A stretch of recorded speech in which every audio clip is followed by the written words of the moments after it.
So let me get, the recording has officially started. Okay, so what are you guys most excited about on Family and I probably shouldn't clap when I say Family Annihilators. Right. Excuse me. So what are you most intrigued about on Family Annihilators? Jeffrey McDonald dissecting that and getting y'all's thoughts and points of view, because it's such a complex case. And I think there's so many little tidbits that you miss. Right. That other people, can bring to the table. Mom, do you know what ones we're doing today? Yes. Oh, you do? Oh, okay. McDonald, I knew that one. That's the only one I remember. Oh, and the Sun.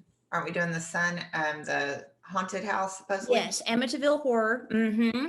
And then Chris Watts, the douchebag. Yeah. I have a special on it. Susan hasn't seen it that I'm going to let her look at this weekend. Yeah. Yeah, Chris he's a scumbag. All Yeah. right, so let me pull up some pictures. And we're going to actually start with John List. And he was the very first family annihilator that I had heard of. That's actually what kicked off my true crime interest, hobby, I guess you could say. And I think I was maybe like 13 or I might have been 18. Anyway, I remember seeing him on Unsolved Mysteries. And he had not been caught at the time. Mm-hmm. And I got to tell you guys this. So I'm at the store the other day and this cop comes in and he's wanting to know if we can shine up his badge. And we're like, well, not sure because it's usually like brass and maybe nickel or something like that, but we'll put it in our cleaner and see what happens. And he's been on the force, I think, for like 18 months. And somehow we got on true crime. Oh no, he said, hey, did y'all hear about the dead body we found the other day in the house? And we're all, no. He goes, yeah, we think it's probably an OD. Okay. And he said, I love true crime. And I'm thinking, I'm not sure that's a good thing being a cop, So anyway, Miss Gill says, hey, is it illegal to have like a badge, like flash it around and stuff? She's just curious because I think there was a law passed, right? And I said, yeah, there was a law passed when serial killers were using the light on top of their car and then flashing badges to kill people. He goes, oh yeah. He said, it's illegal to have one. He said, but I just love true crime. He said, I watch it and then I apply what I learn by watching it to potential cases. Like the other day, we had a shooting somewhere and I'm like, we had a shooting and an OD. And he said, now I'm like, well, where would I be if I was a shooter? And he said, I was looking around. He said, I've been able to find stuff that most people don't even think of because I watch those shows. I'm like, yeah, that's great. So we're kind of, talking about different ones. Oh, you'll probably like this one, like True Conviction, blah, blah. He's like, okay. So he left. I'm like, hey, does that concern you, Miss Gill, that he is such a true crime fan? I mean, like, is it kind of weird that a cop likes to watch the shows to study what killers would think? And she goes, yeah, it was a little weird. I don't think it's weird at all. I think so. Because I observe things that I wouldn't observe if it weren't for the show. It'd probably make him better. It probably will. I think to me it's weird because he is in law enforcement and he's supposed to be on the good guy side. And I feel like that could turn very easily. That's the well thing. Right now he's using it for good. And hopefully he'll continue that way. How does badge turn out? Same. Didn't work. And I thought, you could tell he loves being a cop. He's like, I just want my badge to look nice and it's not looking as nice. I'm like, okay. And I told him, it was funny. I said, hey, just so you know, if you ever see me out on a dirt road and you want to pull me over, I'm not pulling over. I'm going to drive to a public location or I'm going to, somewhere before I allow anyone, even in a cop car, because even cops can be criminals. He goes, good point. Good idea. He could use Tarnex on his badge. We're still on the badge. Yeah, we're still on the badge. Tarnex. Carnex. Yeah. They use jewelry stores sometimes to clean jewelry. Okay. Just saying. All right. All right. Well, not me. Okay. So John List, again, I was a teenager. I was watching the show, and you're going to see as we get into his case how orderly this guy was. And at the end, we're going to talk about the different types of family annihilators and which one we think that he probably falls into. I was fascinated by how he committed the murders, how he laid out the bodies, how he ran errands in between killing his family. And he was big at church. Oh, yeah. Yeah. And then how he disappeared. So he appeared on the outside like an outwardly loving father, but, a normal man, but he basically methodically and unemotionally wiped out his entire family. And how Okay. he was caught also. Huh? How he was caught was interesting. It was very interesting. Yeah. And I got Yeah, pictures and everything. Mhm. Okay. So we'll start with who John List was.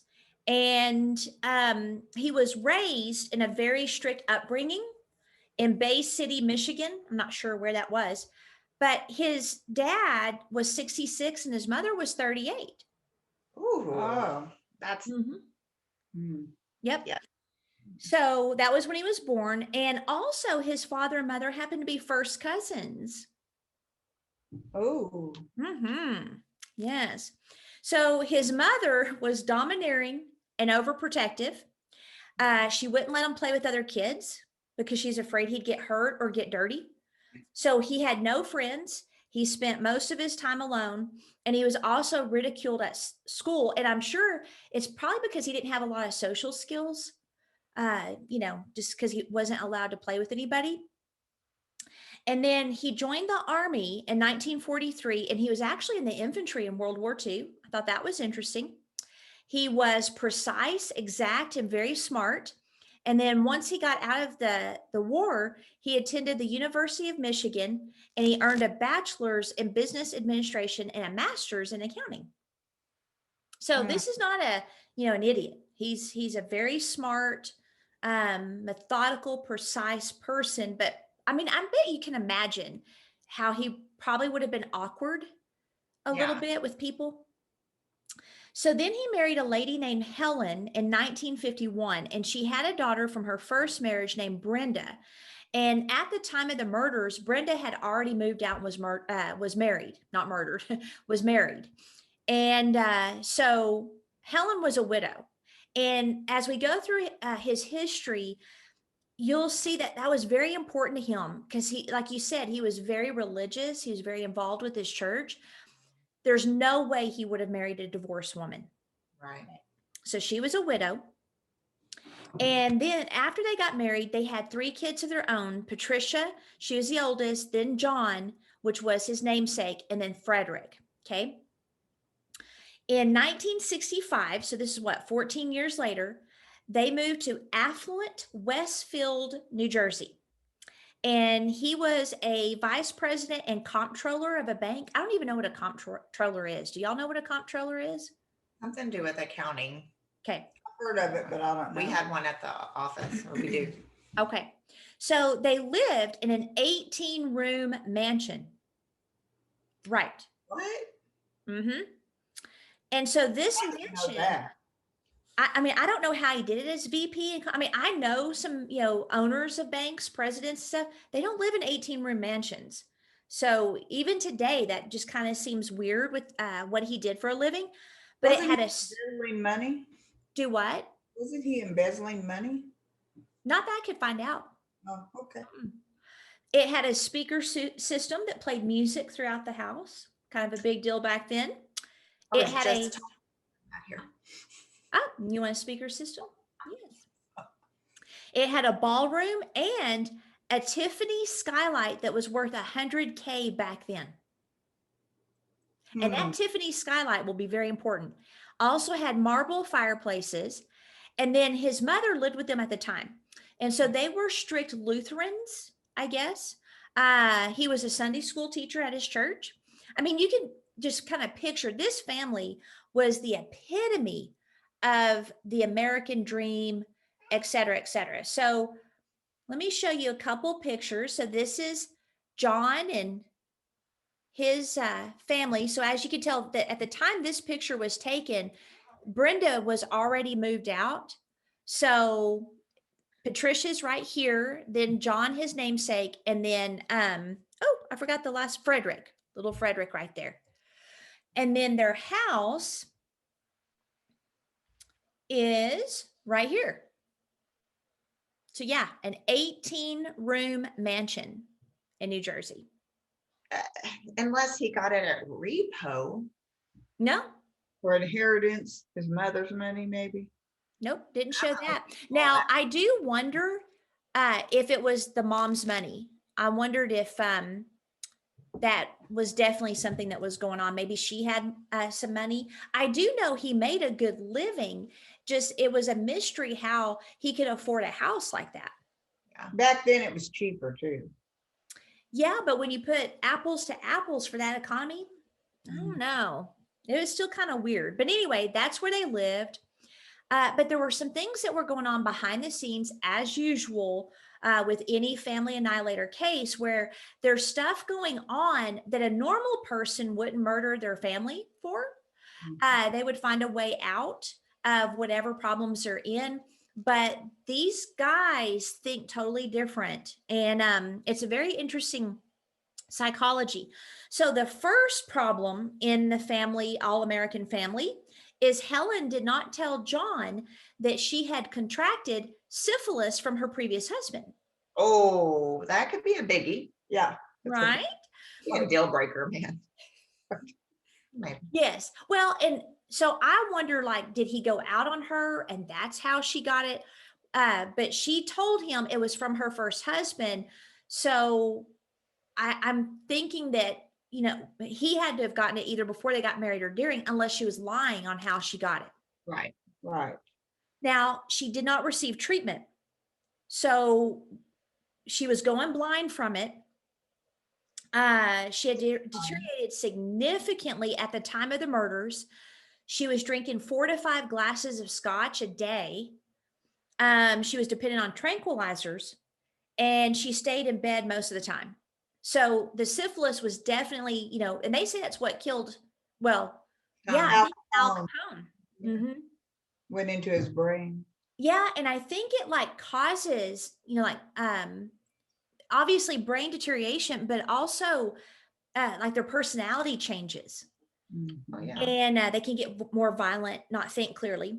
She's taunted him every day, and she taunted him in a specific way, and that was his masculinity. Like his mother probably did. Mm-hmm. Yeah. And so it's not surprising that she was actually the very first one he killed. Right. Now, on top of this, his life was taking a turn for the worse personally and professionally. He had lost his bank job, so he's no longer a VP or comptroller, and then he couldn't keep a job after that. Does it say? Huh? Does it say why? Why he lost his job? No, but what I found out about people like him is they tend to be able to get jobs easily because of their qualifications or their past work experience, but then they don't have the social skills to keep the job. You know, people think, hey, I'll just get hired. No, you actually have to be able to communicate with other individuals. You have to be able to get along with them. You have to have some type of emotional intelligence. So his mom really didn't set him up for success, that's for sure. But to go up into a VP position, he had to have some sort of skills. Very charismatic. Because sometimes you don't just hire in as a VP, you have to work your way up. Probably, but my experience with a lot of people that hire is they just hire based on your work skill, not necessarily your social skills. So a lot of people said that he was just very cold at work, you know, detached. So I'm not sure. Maybe he put on a good face, or maybe they thought he was worth the chance. You know, I'm not sure. And I am not sure why he got fired. It might be in my notes, but in 1971, so they moved to this house in 1965. By 1971, he's got a wife that's crazy, that constantly taunts him, and then he cannot keep a job, but he would still leave every day as if he was going to work. And that seems to be a pattern, Mhm. actually. And then he would spend his days at the train station reading, napping, and trying to figure out a way to get his family out of this now huge financial mess. So they had no idea that he had lost his job, and he was skimming money out of his mother's account to pay for the mortgage. Interesting. Yeah. See, Mom, what are you doing? she's looking stuff up about him. Oh, okay. About the pension, yeah. Okay. So he But- skimmed. How did his children treat him? Weren't they disrespectful to him? I think the daughter was starting to be. And I so, heard something about that, or read something about that. well, Mom, you're old enough, right, to remember the Summer of Love? Yes. So what Well, year? or- She's like, What year was that? I don't remember. That's a sign of aging. I was about to say, because that is. Oh, I have the funniest story to tell you, though. Is it as bad as her joke? Oh, mine's fantastic. Oh, okay. It's great. Do you want to take a note of it so you don't forget later? Do you need to write it down? No, I'm good. Okay. I think it was what, 65 or 66 was the Summer of Love. So with John List, and he obviously has strong religious beliefs. He was raised by a strict mother. I'm sure his teenagers were probably of that, mindset, or they were coming into teenagers, especially Patricia, of just throwing off some of those ideas and constraints that, that generation maybe put on them. And So watching how he was treated by his mother and his wife, yeah, you do what you see. right. So I think there were some things going on with him and a couple of his kids, but I think for sure Patricia. Mhm.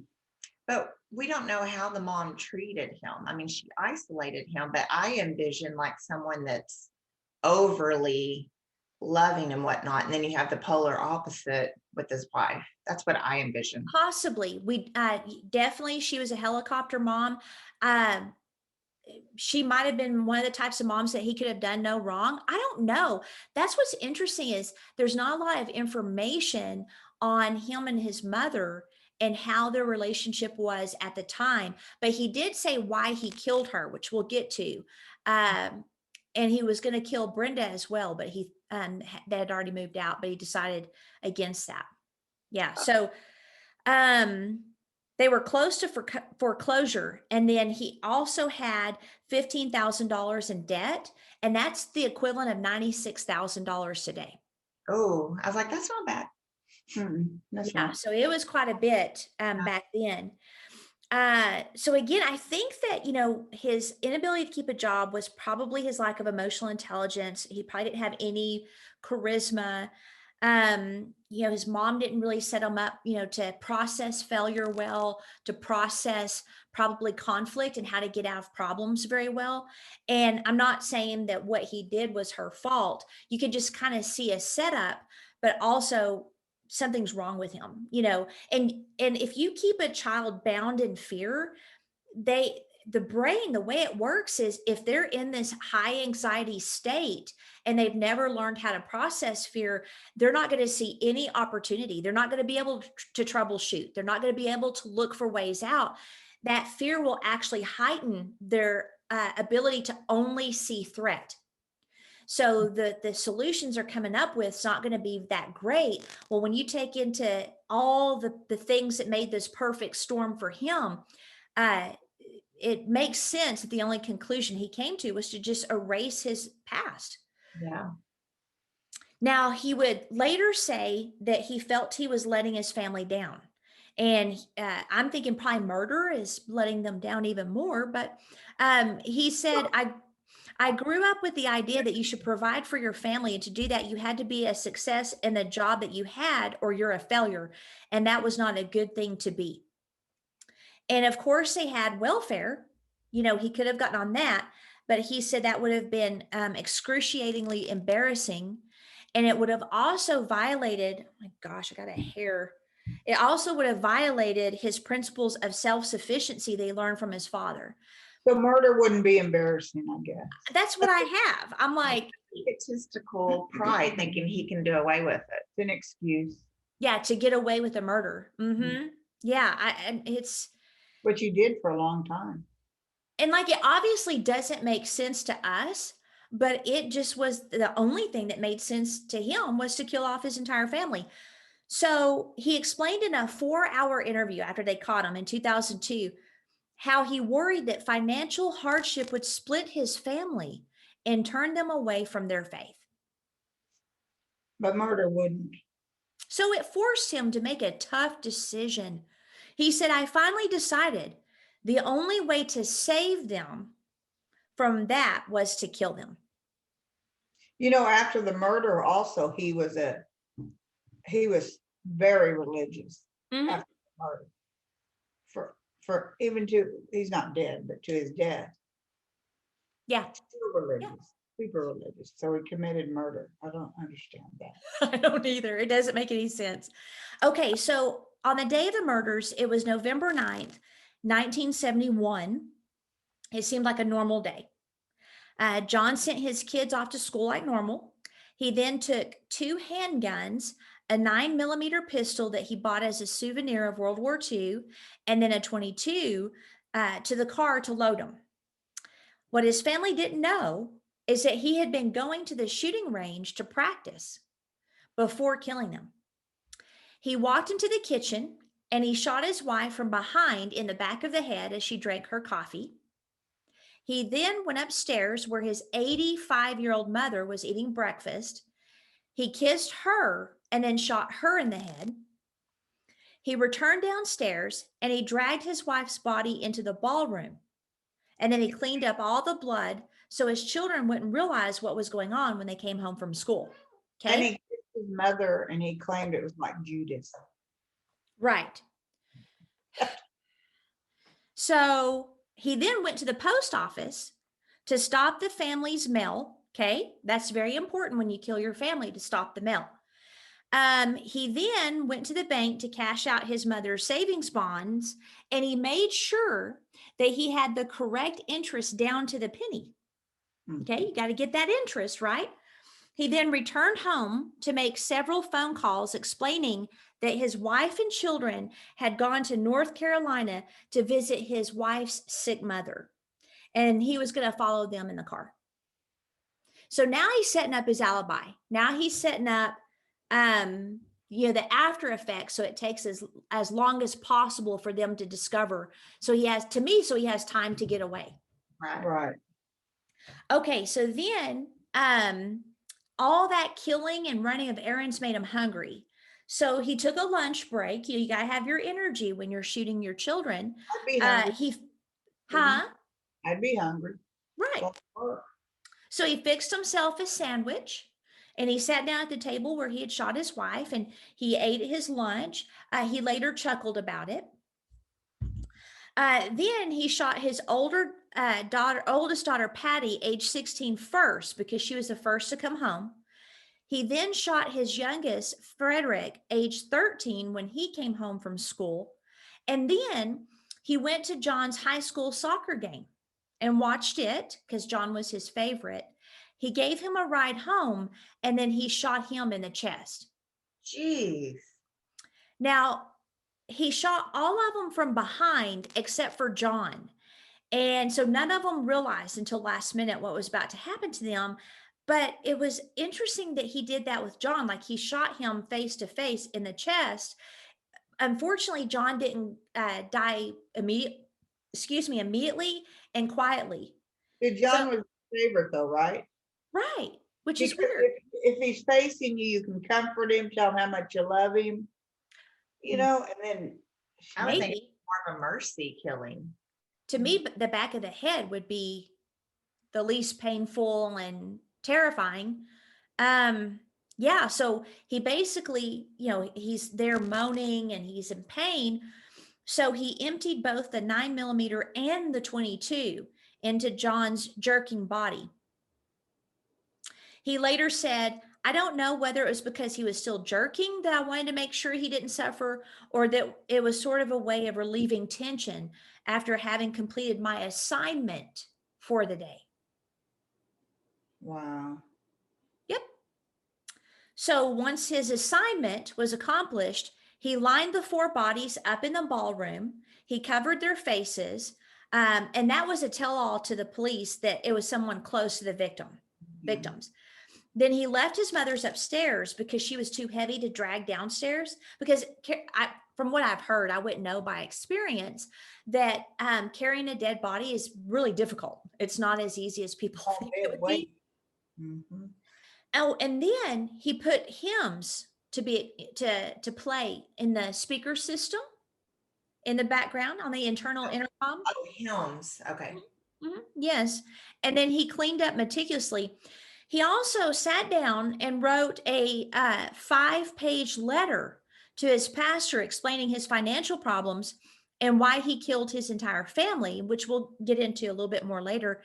Now, all of that work wore good old John out, So he went to bed in the same house that he had just killed his entire family in. Hey, on the assignment, did he like say who that assignment was from? To him, it was a religious assignment, which we'll get into. Okay. So let me share the screen again to show you the crime scene. So here's his family. And I'm not sure who is who. Obviously, some are taller than others, but this is how he laid them out in the ballroom. I thought he laid them out and had their hands on their chest folded, but I guess not. Yeah, not all of them. Wow. Yeah. I'm assuming because that's the smallest one. Right. Unless maybe they appear smaller because of the condition of the body and how they're folded up. This one right here in the back, it looks like she's wearing shorts or maybe a nightgown. So I'm wondering if that's Helen. See, I was thinking it was a top with shorts. Yeah, it looks like shorts. Might be the dog. Well, that's the covering on the face. Oh, I see. Yeah. Yeah. So I'm not sure who is who here, but as you can see, he laid them out very carefully and methodically, like he does everything. Okay. So after a good night's sleep, John went through the entire house and he tore his image out of all of the family photographs because he didn't want the police to have any image of him for wanted posters. Oh. And so back then, it's 1971. So they don't have the internet. The only thing they have is like television and then wanted posters. So basically to me, I don't think it was just that either. Like, it's almost like he was erasing himself and his past and starting fresh. Mm-hmm. Well, they had to have one photo because they had photos of him. Right. They obviously found a couple, and maybe he overlooked some, or maybe they had some at work. Church, maybe. Yeah. Yeah. That's a good idea because churches like to take photographs of like their leaders and stuff for some reason. So he then drove off. He disappeared for 18 years. And at one point, they wondered if he was a suspect for the D.B. Cooper case. Y'all remember that?